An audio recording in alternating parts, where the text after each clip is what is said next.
But in the West, we do a lot of help in a lot of countries. I don't think it always hits its mark. Why?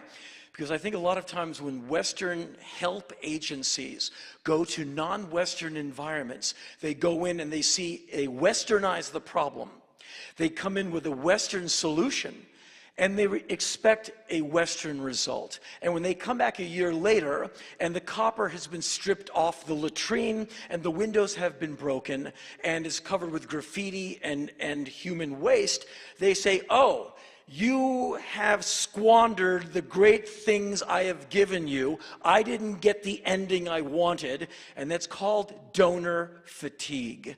And that's what happens when you don't understand where you are. And that's what happens when you don't travel to these places and try and understand the culture. And in a place like Soka, where a student can liaise with people from several different countries and hear real stories about their youth and their growing up in these countries, what challenges they faced.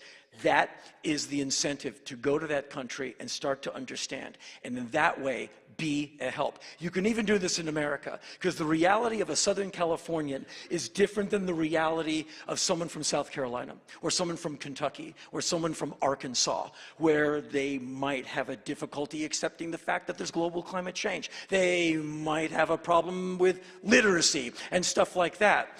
Why is it easier to start a war than to build a school? That's all you really need to know, because it's far easier to start a war than to build a school. So there's a lot of people who don't want people to be educated. They don't want people to travel. And this is what I do. Like I said 20 minutes ago, if you want to know, you've got to go. And that's the only way you're ever really going to get it. And as far as help, I went to Haiti a few years ago, and I hate to tell this story because, well, I learned a big lesson, and it doesn't put me in the most flattering light.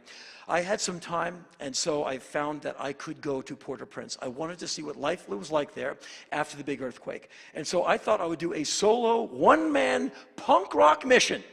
Half Joe Strummer, half Ian MacKaye. I'm going to be a righteous, honest guy and be part of something positive. So I went alone to Port-au-Prince with a bunch of American money. And I said, I am going to find people and give them things and buy things with this money and make cash contributions and try and do some good. And it's very altruistic. But if you're a Western person going into a non-Western environment, you have to be very, very open-eared, open-eyed, and open-minded to get it right. So I get to Port-au-Prince, and I find a car company where you can rent someone and their car. I got a guy named Jimmy. And Jimmy picked me up in the car. He said, good morning, Mr. Rollins. I said, hey, call me Henry. I'm a maniac. It's cool, right? And we shook hands. He said, you're a maniac? I said, you have no idea. Wait till we're about 3 hours in. You'll see. And so he says, so what do you want to do today? I said, I want to go to one tent city after another. He said, Henry, you can't go into a tent city. It's very dangerous. And I said, I need to know. I want to go. He says, how about we park next to one and you can look at it? And I said, fine, because he gets me at least close. And so we go to one tent city, and there's an elevated street where you can look down at people below. And there's a deflated water bladder, there's kids running around in the dirt, and there's a bunch of adults standing around with not a whole lot to do. And so I'm looking over at the tents and the lean-tos and the tarps, and a bunch of men come up to the wall and they look up at me and they start shouting at me. I said, Jimmy, what am I doing? He said, they're angry that you're looking down on them. They feel that you're just, belittling them by staring. I said, well, I can't have that. That's not why I'm here. So I go running down the street, and I make a right into the tent city with Jimmy running after me going, no! I am surrounded by angry men who are this far from my face, putting their finger into my chest, yelling at me because I was staring down at them. And I'm like, oh no, ow, that hurts. But hey, I'm Henry, man. I'm from America. I'm here to check you out. And when Jimmy came up, he said, please, my friend is a maniac. His name is Henry. He just wants to meet you. And everyone kind of caught their breath and calmed down just a little and stiffly shook my hand with a very hard gaze. And everyone calmed down. I said, okay, I got my pal Jimmy and a car and some money. I can't bring you 150,000 gallons of water. I know you need it. But I got a car, and I got some time, and I got some money. Is there anything I can do to help? And one of the men said, yes, we could use some soccer balls for these kids and some soap so we adults can do some washing and get a little dignity going because it's kind of grimy out here. So I said, soap and soccer balls. We will be back as soon as we can with soap and soccer balls. And one of them basically said, that's a bunch of bull, you'll never come back. And I said, you have no idea how single-minded I can get. I shall return with soap and soccer balls. And I just lit out for the car with Jimmy behind me, like, we're going to do what? Jimmy, we're going to have an amazing day. And I'm dragging him back to the car. We need to go to the money changers. And there's some dodgy street. He takes my American money, gets a good exchange rate. And we go into the supermarket and we find the soap section. And there's like these little 8-cent bars of soap. And we fill up like all these baskets full of soap. We buy every soccer ball they have. They don't have the scanner, so they just have to count the soap. And there's a line behind us. 321, 322, and the people are getting angry at us because we bought all the soap they had. And so we go running into the tent city with big bags of soap, like this pinatas of soap and soccer balls. And we walk in, they're just weighed down by like tonnage of soap and soccer balls. Men and women and children run at us, not up to us, they run at us.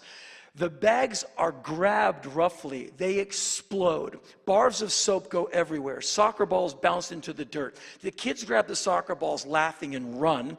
The adults are now fighting over bars of soap that you get in cheap hotels. They're about that big.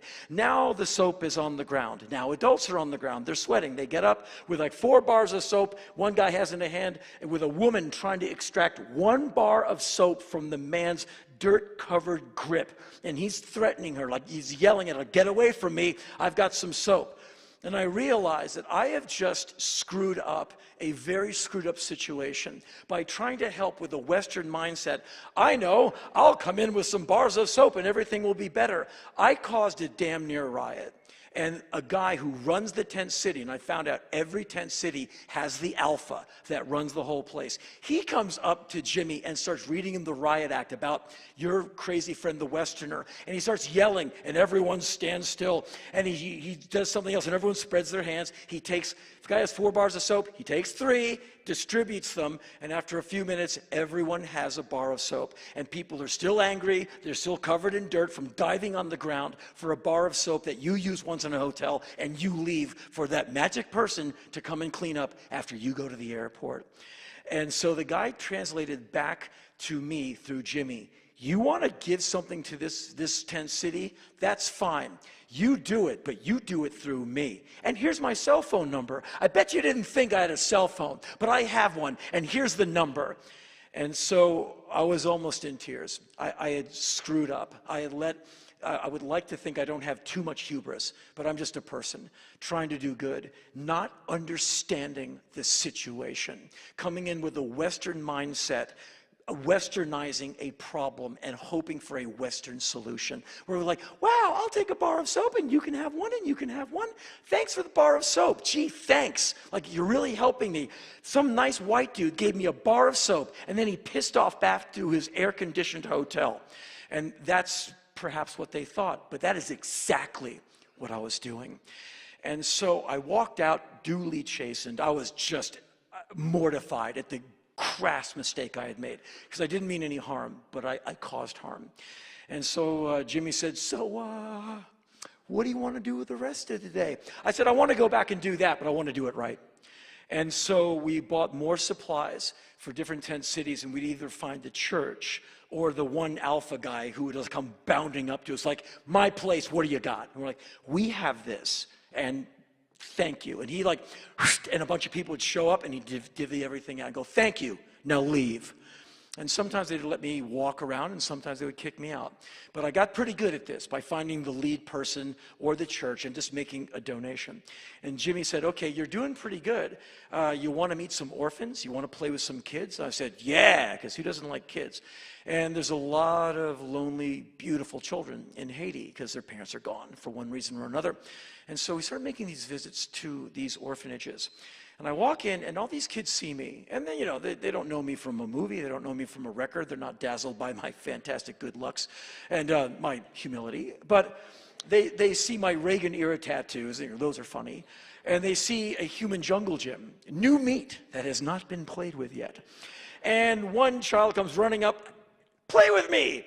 And my reaction to that is perhaps a lot like yours. It's not, get away from me, beautiful child. You're like, yay, you picked the kid up. Whoa, air brakes, look out. Whoa. Anyway, so I was a hit. I put the kid down, and I look up, and I see a line of kids. I'm like, oh, here goes the lumbar region. And so I started like picking up every kid, and these nuns are coming up. Henry, you've picked up every kid 3.2 times. We have a clicker, and I'm sweating through my clothes, and I'm hugging all these kids, and I did this for days at a time until my back would just go like, you pick up one more kid, we're gonna find your intestines in your socks. And I didn't get pink eye. I hugged a bunch of kids, and I'm just fine. But that's what I did for a solid week, making cash contributions, listening to people's stories, trying to make a difference. And it wasn't it wasn't some NGO, it was just me. And I just did that because I'm so, like I said, I'm not necessarily a nice person. I'm just angry at whatever forces combine to disenfranchise other people.